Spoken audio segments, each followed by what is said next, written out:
তো আজকে প্র্যাকটিক্যালি দেখাবো যে এই তথ্যগুলো আপনার কিভাবে আপনি একটা সুন্দর ডাটাবেজে, নতুন ডাটাবেজে উপস্থাপন করবেন। চলুন আমি আরেকটি শীট খুলে নিচ্ছি। এখানে যদি আমি সেম ভাবে নিয়ে থাকি monthly sales summary, monthly sales CMA আর সামারি, এরপরে দেখেন আছে যে serial number, product name, price, এখানে সিরিয়াল নাম্বার, সেলস। তো দেখেন বন্ধুরা, আমরা যখন এখানে কিছু তথ্য ইনসার্ট করেছি আমাদের লেখাগুলো ভিতরে ভিতরে চলে গেছে। সেই ক্ষেত্রে আমরা যেটা করব, এই লেখাগুলোর কলামগুলো সিলেক্ট করে এইগুলোকে বলে কলাম, আর এই আড়াআড়ি যেগুলো সেগুলোকে রো বলে, আপনারা জানেন। তারপর আপনাদেরকে বলে দিলাম, এখানে মাউসের লেফট বাটনকে ডাবল ক্লিক করব। ডাবল ক্লিক করলে আমাদের যে ঘরের যে দূরত্ব সেটা অটো সিলেক্ট হয়ে গেছে। এখন আমি যেটা করব, ম্যানুয়ালি এগুলোর সেট করে নেব। তার আগে বলে রাখি, এখানে দেখেন যে এইটা একটা কালার দেয়া এবং সমস্ত ঘর মিলে মার্জ করে রাখা। এটা আমরা কিভাবে করতে পারি? এটা করার জন্য প্রথমে আমি এখান থেকে এই পর্যন্ত কলামগুলো সিলেক্ট করে মার্জ ক্লিক করব। দেখেন আমার এখানে সমস্ত ঘর মিলে মার্জ হয়ে গেছে। এখন আমি এটাকে একটু ফন্ট বড় করে দেব। এরপরে এই যে ফিল কালার আছে, আমি এখান থেকে একটা ফিল কালার নেব, নিয়ে এখান থেকে আমি কাজটা সহজে করার জন্য এগুলোরে আপনার অল বর্ডার করে দিলাম।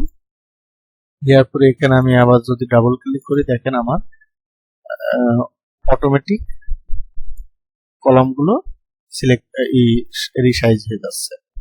এই ক্ষেত্রে আপনাদেরকে দেখানোর সুবিধার্থে আমি অল্প ডাটা নিয়েছি যাতে আপনারা সহজে বুঝতে পারেন। আমি প্রথমে সিরিয়াল নাম্বারের ঘরে 1 দেব, এরপরে 2 দেব। এই দুইটা লেখার পরে আমার বাকিগুলো কিন্তু আর লিখতে হবে না। এখানে আমরা যেটা করব, এই দুইটা সিলেক্ট করে এই সিলেকশনের বাম পাশে যে পয়েন্টার দেখছেন এখানে নেওয়ার পরে দেখেন প্লাস হয়েছে। প্লাস হওয়ার পরে আমি এই বাম পাশের বাটনটা, মাউসের বাম পাশের বাটনটা ক্লিক করে নিচের দিকে ড্র্যাগ করব। আমার যে পর্যন্ত প্রয়োজন সেই পর্যন্ত করে দেব। দিলে দেখেন আমার অটোমেটিক সিরিয়াল নাম্বার চলে আসছে। এটার জন্য আমার ম্যানুয়ালি বসানো লাগবে না। এটাকে আমি এটা সেন্টার করে দেব। দেখেন আমার মাঝ বরাবর সিরিয়াল নাম্বার হয়ে গেল। এরপরে আমার যেটা আছে প্রোডাক্টের নেম, আটা, ময়দা, সুজি, সয়াবিন অয়েল। এখানে যে কোনো তথ্য হতে পারে। আটা, MAI, ময়দা, সুজি, সুজি, SOYBEAN, সয়াবিন অয়েল। এরপরে সয়াবিন অয়েল। এরপর আছে প্রাইস, আমরা প্রাইসটা নিয়ে নেব 65, 80, 100, 190। এখানে 65। এরপরে আমি ডাউন অ্যারে ক্লিক করব, 65, 80, 100, 190, 190। এই প্রাইসটা নেওয়ার পরে ডেলিভারি কোয়ান্টিটি নেব।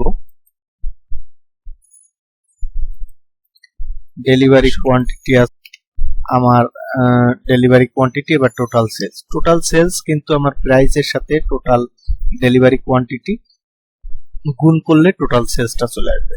তো এই ক্ষেত্রে আমি ম্যানুয়ালি গুণ করব না, আমি একটা সূত্রের মাধ্যমে করব, খুব সিম্পল সূত্র, ইকুয়াল আপনার প্রাইস, এখানে আপনার কিবোর্ড থেকে এই গুণ চিহ্নটা দিয়ে দেব, এরপরে ডেলিভারি কোয়ান্টিটি এটা দিয়ে এন্টার দেব। দেখেন আমার এইটার গুণফল কিন্তু চলে এসেছে।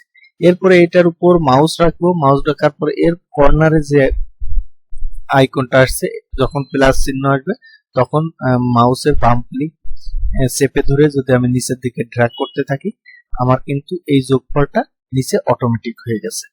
দেখেন আমি কিন্তু এরপরে যেটা করব, এই টোটাল সিলেকশন করব।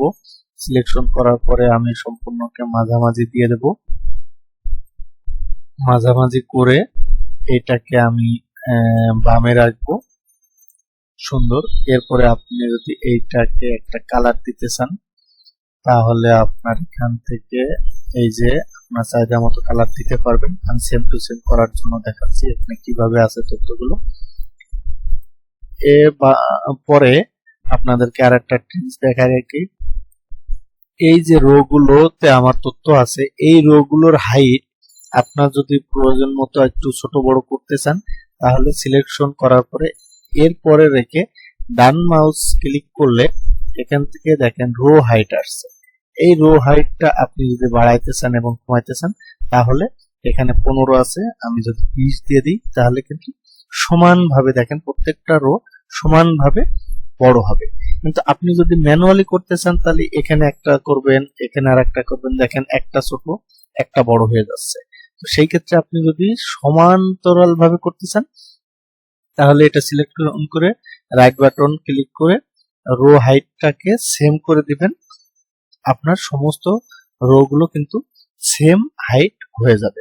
সেম ভাবে আপনি যদি কলামটাকেও সেম রাখতে চান সবগুলো তাহলেও এর উপরে সিলেক্ট করে রাইট বাটন কলাম হোয়াইট, এখান থেকে যদি আপনি 20 করে দিতে চান তাহলে দেখেন সমস্ত কলামগুলো কিন্তু সেম হয়ে গেছে, একটু বেশি বড় হয়ে গেছে। আমি এখানে যদি 15 করে দিতে চাই তাহলে দেখেন আমার পেজের ভিতরে সমস্ত কলামগুলো কিন্তু সেম দূরত্ব আসছে।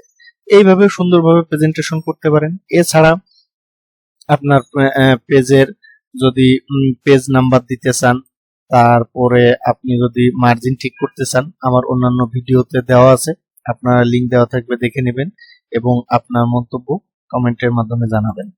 তো আজকের ভিডিওটা আমি এই পর্যন্তই রাখছি। আপনাদের কেমন লাগলো ভিডিওটা কমেন্টস করে জানাবেন। আর এইটা করতে যে কোথাও যদি কোনো সমস্যা হয়ে থাকে শুধুমাত্র নতুনদের জন্য তারা কমেন্ট করে জানাবেন, আমি আপনাদের সমাধান করার চেষ্টা করব। তো ধন্যবাদ সবাইকে।